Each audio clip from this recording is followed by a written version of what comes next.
Welcome back to the Daily Dope Show.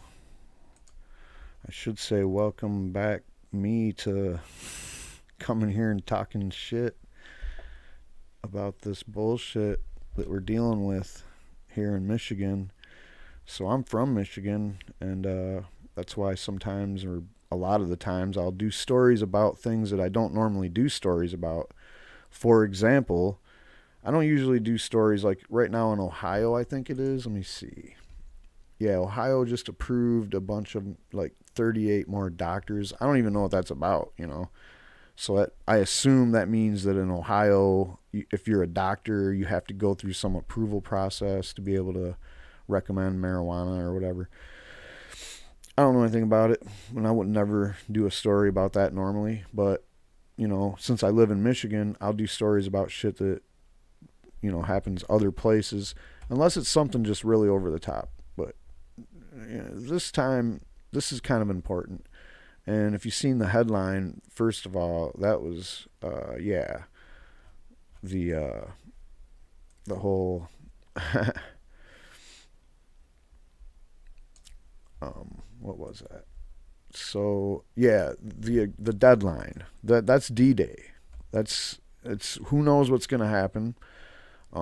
This kind of a deadline has came up in other states where they have dispensaries that were running past the deadline of licensing. I believe in California that was going on initially, and they basically kind of came together with the dispensaries to have some kind of an agreement to make it a little bit easier, hammer out some kind of a way that they could still get brought into the regulated system in some cases, in some municipalities. And then you had, like in Los Angeles, they had the unincorporated zones where dispensaries were still operating. And since part of the rules was that you had to be able to go to your local municipality and get approvals there, then they couldn't do that or something, so they had to get shut down, or they got threatened to shut down, essentially leaving a lot of people out hanging out to dry. Like, hey, you don't have a license, but you're operating a dispensary. It's been there for a long time. The community knows all about it. The local cops know it's there. They don't give a shit about it. Maybe there is a municipality and they're cool with it, or a city, chamber of commerce or whatever, that you might even pay some kind of money to, and they let you exist. All of this is that's the deadline. It's on September 15th. That's the deadline, and if you don't have a state license by then, or you're not in some kind of contention to get one, like an appeal because you got turned down, or you've made it to the second tier of the process, and they tell you that you can remain open until you're through the application. I'm not sure how many people are in that boat right now, and I don't think this article really sheds any light on that. But what we're going to talk about here is the testing labs and the other approvals for licenses. So the medical marijuana industry, or whatever you want to call it, the medical marijuana scene in Michigan is about to get the rug pulled right out from under it. And a lot of businesses have already shut down in municipalities that said, no, we're not going to opt in, so we're not going to give you a license. And one of the first things to get into the licensing process is that you have to have a local license before you can get your application taken seriously on the state level. And another thing is that they have to approve. And there has to be an inspection of your facility, and that has to get an approval before the rest of the licensing process can proceed. And finally, the license is such an arduous application to fill out. It's so hard to fill out. There's so many pages, and it's so intrusive as to what it wants you to disclose, that a lot of people have a lot of problems filling it out and run into problems, maybe have to hire people to help them fill it out, or work with consultants at the state to help them fill it out. So all of these things are a factor as to why people haven't been able to get licenses. And when we look at the numbers, it's less than 10% of all municipalities in Michigan even let people opt in. So there's only a few areas that are basically population hubs that have already had massive amounts of dispensaries before, like Ann Arbor, Detroit, Lansing, maybe Grand Rapids. I'm not sure yet. But anyway, like those areas are basically kind of like the focus of what's going on. And there's a lot going on, so let's get down to it. Michigan approves medical marijuana testing labs. And this was written by Kathleen Gray, and she's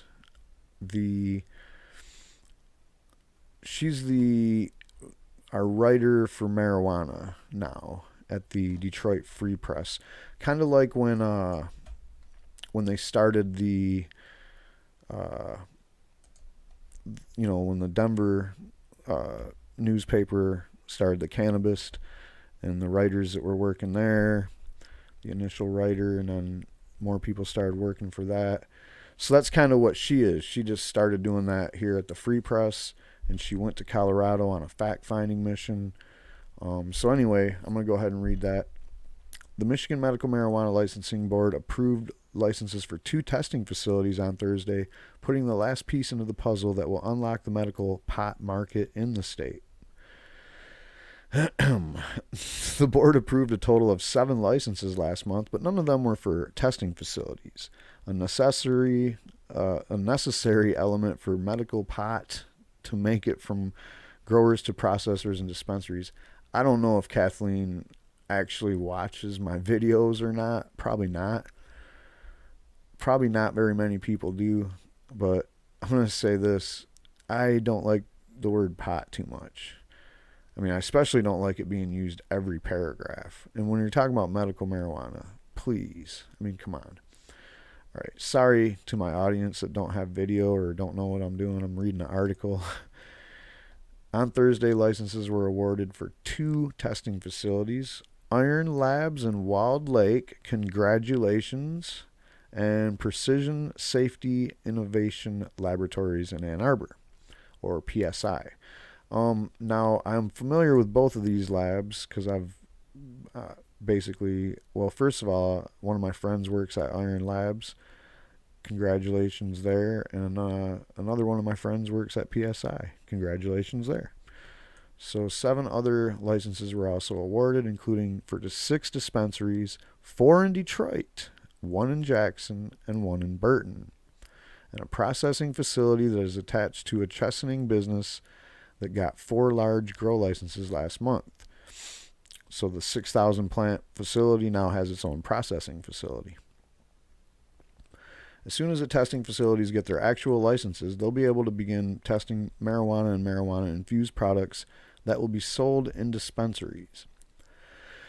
Still haven't heard any word of where the products are going to come from initially. I guess maybe there's been plants already growing. No one really knows, so we're going to find out what happens there when it happens. So this means we have a complete system now, so licensees can actually begin operating, said Andrew Brisboe, director of the state's Bureau of Medical Marijuana Regulation. And I believe, I mean, you knew this was planned out. Like, they knew they had to get a testing facility or 2.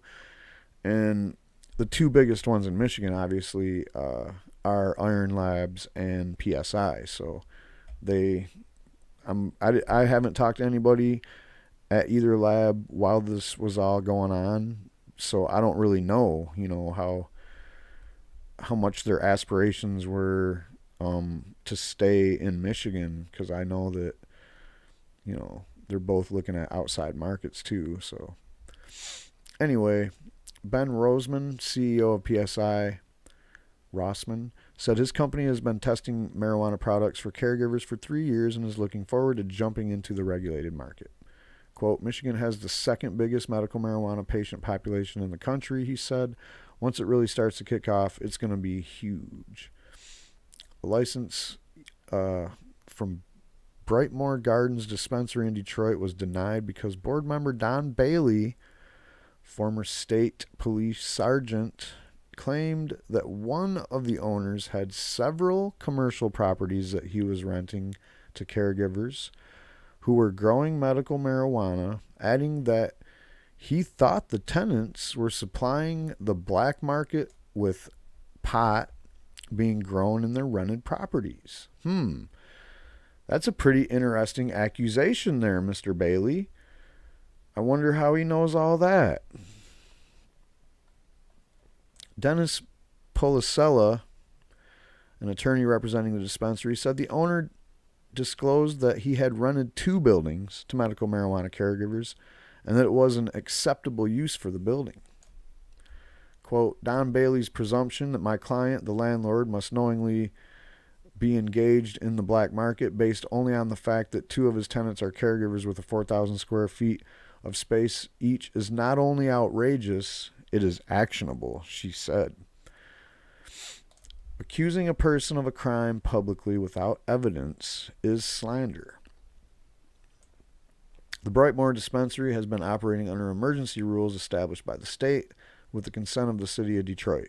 It can stay open while it appeals the board's 3-2 vote to deny the license. Board member Vivian Picard said she was frustrated that board members were assuming things, like what was happening with the commercial rental properties that weren't reflected in the documents they were considering. So basically, somehow Don Bailey just has all this outside information that wasn't even in the application, wasn't disclosed, like, hey, by the way, I'm an owner of a dispensary, but I also rent to some people that grow medical marijuana. I'm pretty sure that the application is very intrusive and might even want to know that, but somehow maybe he's got those, maybe that stuff's under like a LLC that he has a part ownership in with, who knows? There's many ways to do that without having to disclose it on that kind of application. I'm sure there's a lawyer that can help you figure it out. You know what I mean? But anyway, that's kind of another point she was trying to make. Like, look, this wasn't even something they openly was given information about. The rentals and that they were caregivers and that there was grow operations going on. None of this shit was like disclosed, or none of this. This was something that they found out on their own. So there you have it. If you fill out one of these applications, you better believe that there's going to be some investigating going on. I mean, this is Michigan, man. They just arrested an 80-year-old lady for her med card being expired by 1 day.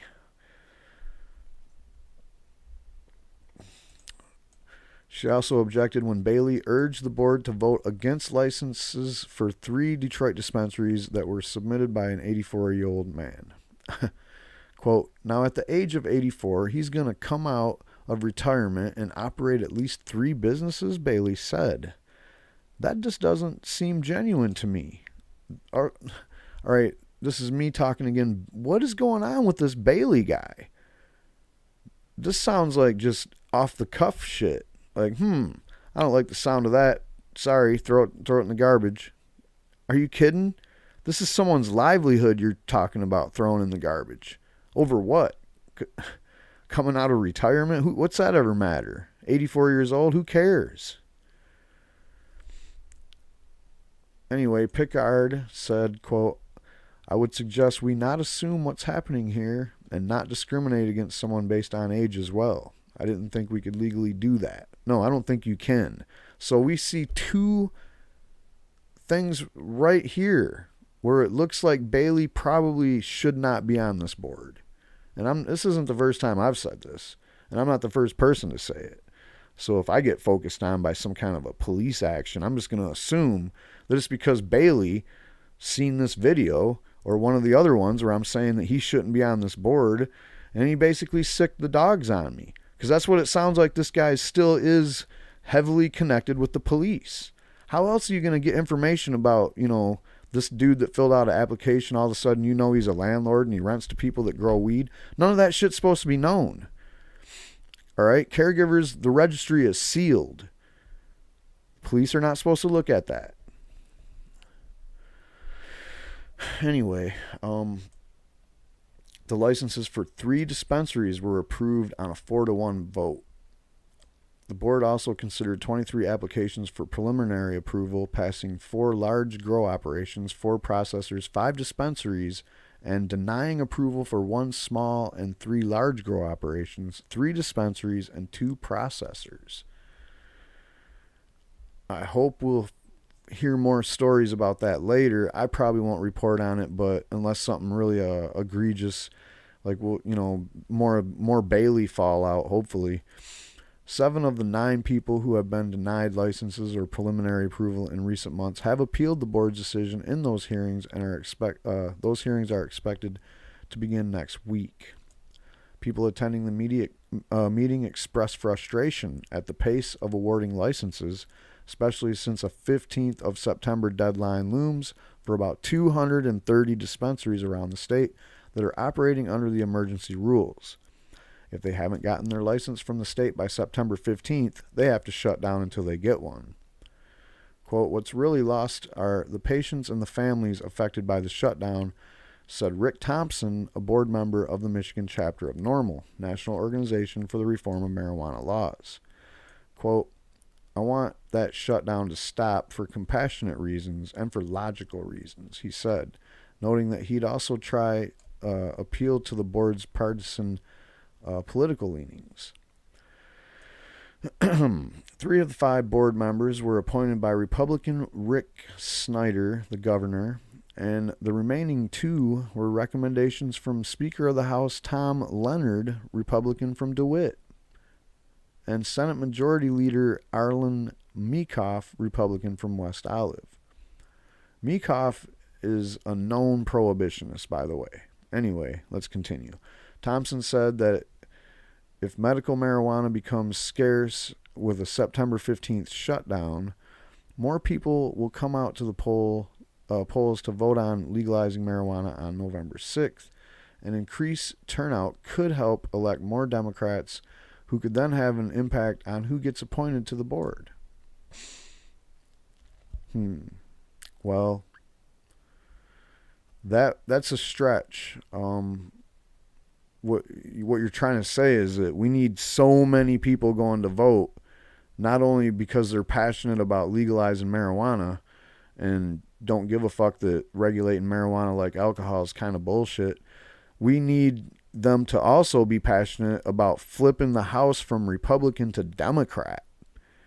And, we've been living under this Republican supermajority rule shit for so long that there really isn't no excuse to kick these bums out. We just got to do it.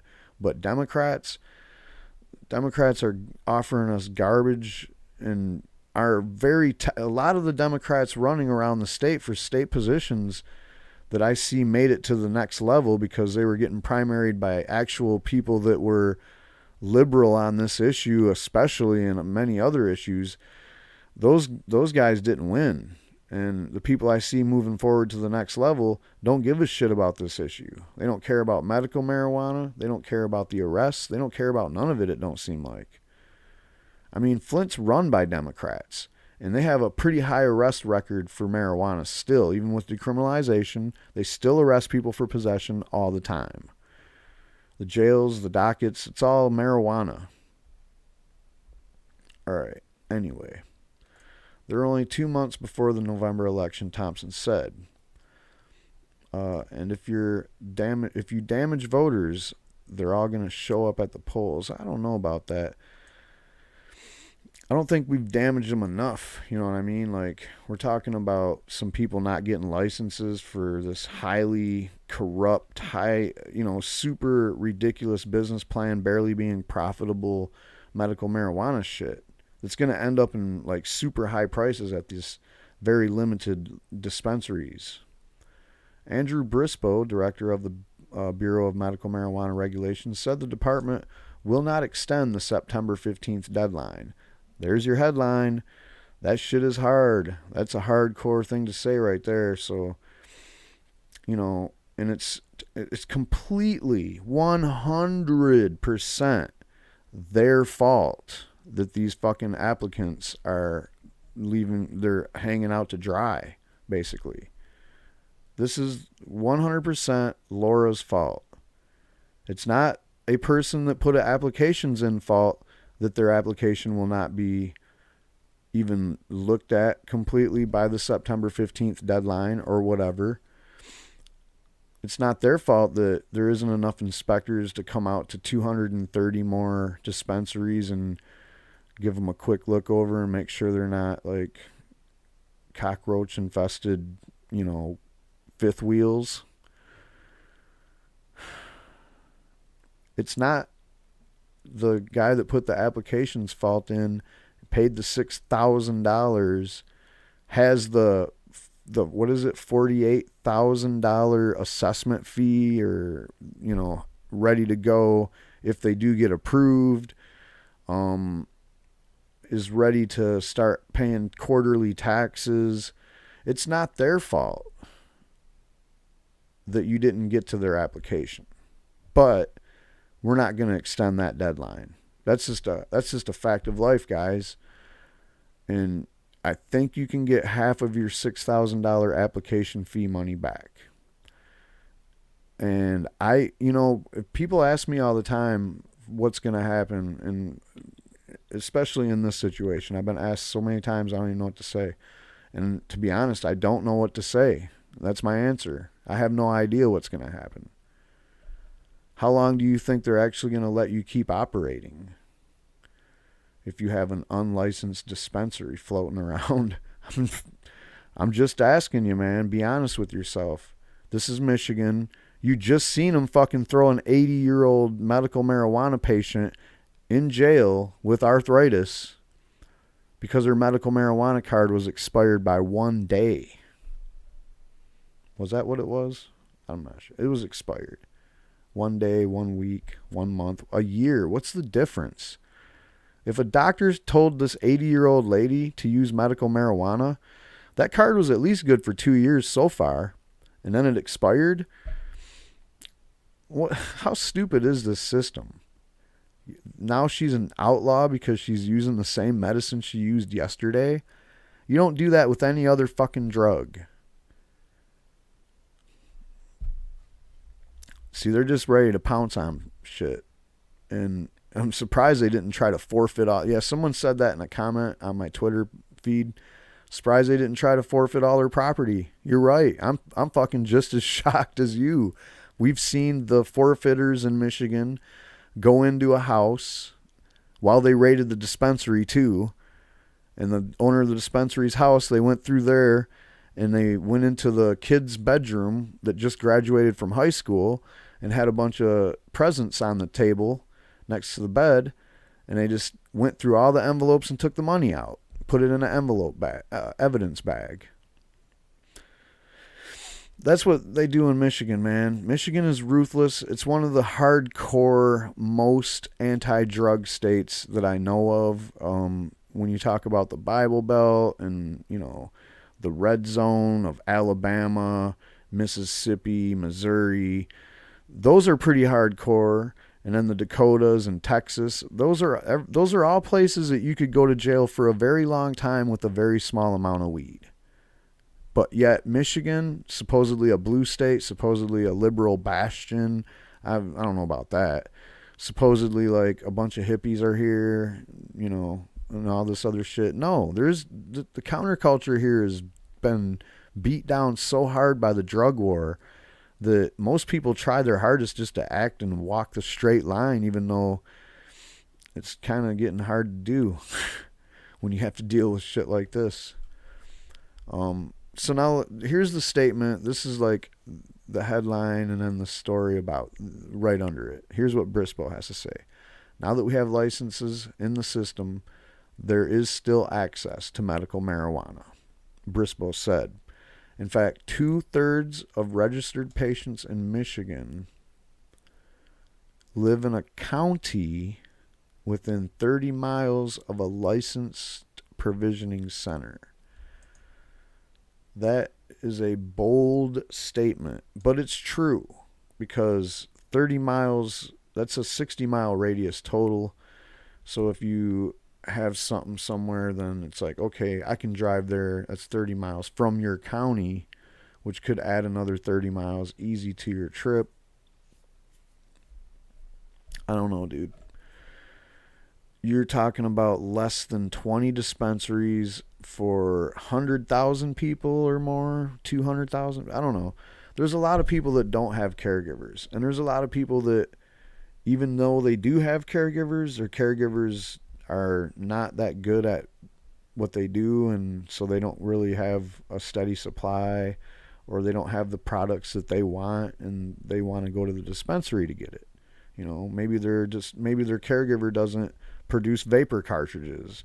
Maybe their caregiver doesn't produce medibles, or they do, but they don't make the ones that they want, or whatever. Not every caregiver can have a product line like you see at a dispensary, bro. That's all I'm saying. Some people are pretty much happy with what their caregiver can provide them for what minimum amount of money they give their caregiver, and then they still go to the dispensary and get stuff there too. So the bottom line is this, make no mistake about it, Mr. Brisboe and everybody else involved in the MMFLA. I'm not done talking about the MMFLA. All right? I don't like it. If you haven't figured that out by now, I'm not a big fan of it. But one of the things I'm definitely not a fan of is the overabundance of enforcement on marijuana laws in Michigan.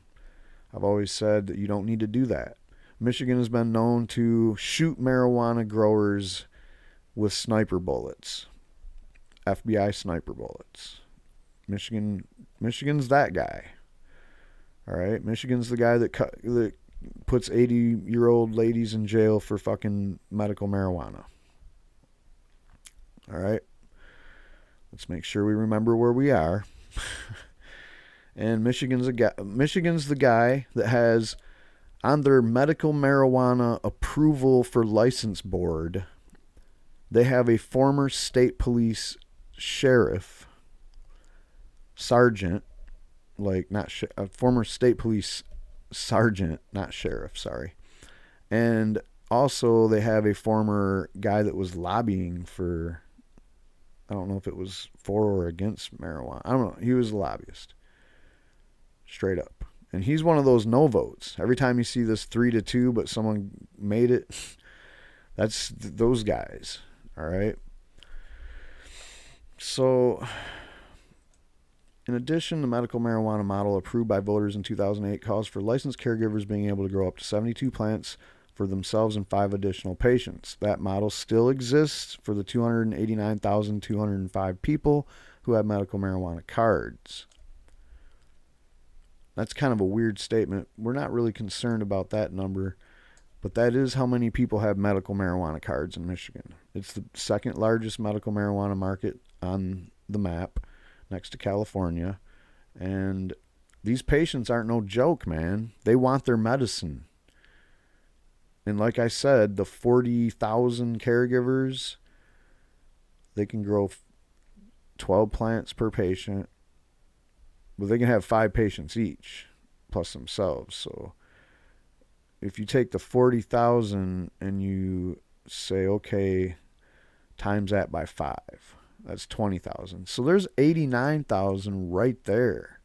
People that don't have a caregiver, that you can see right there on that number compared to the caregivers.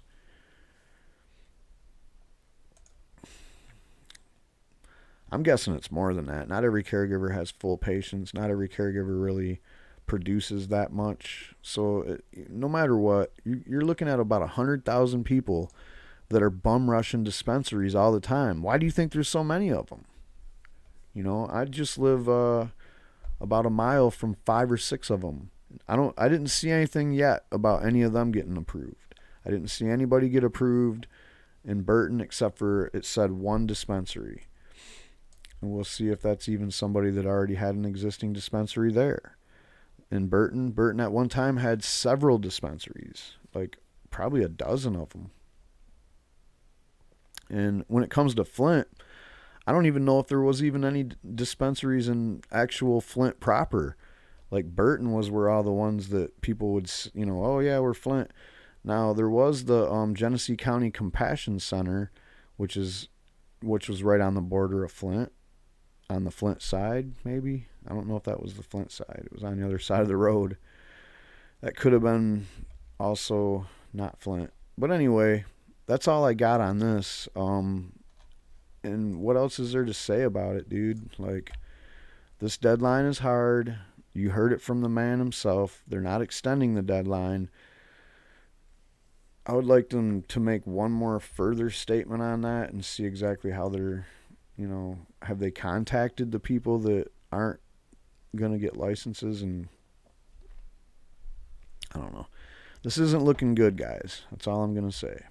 But congratulations to the testing labs, PSI and Iron. Good work, guys. And that's all I got on this. Later.